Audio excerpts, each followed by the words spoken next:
Барша көрсін білсін, хабардар болсын. Ассалаумағалейкум, армағазақ арнамызға қош келдіңіздер.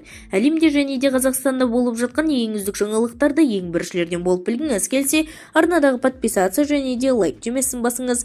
Лайк түймесін басқан қолдарыңыз дерт көрмесін. Ал ендеше бастадым. Астана, Қазақпарат. Қазақстанның басым бөлігінде атмосфералық ағындардың өтуіне байланысты ауа райы тұрақсыз болады.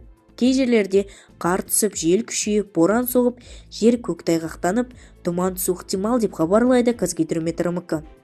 Жамбыл облысында тұман түсіп, көктайғақ болады. Желдің екпіні 23-28 метр секундке дейін жетуі мүмкін. Шығыс Қазақстан облысының кейбір жерлерінде де жел күшейеді. Павлодар, Қарағанды, Ақмола, Қостанай, солтүстік Қазақстан облыстарының кей жерлерінде боран соғады. Тұман түседі. Көктайғақ болады. Желдің күші 15-20 метр секундке дейін жетеді. Алматы облысында да тұман түсіп, көктайғақ болады.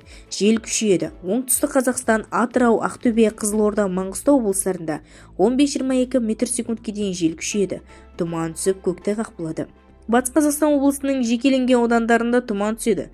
Алдағы күндері оңтүстік шығыс өңірлерінің жекеленген өзендерінде ауа температурасының көтерілуіне байланысты біртіндеп мұз еруі мүмкін. Сырдария өзендері оңтүстік Қазақстан, Жамбыл, Алматы және де шығыс Қазақстан облыстарының кей өзендерінде су деңгейінің тербелуі байқалуы ықтимал.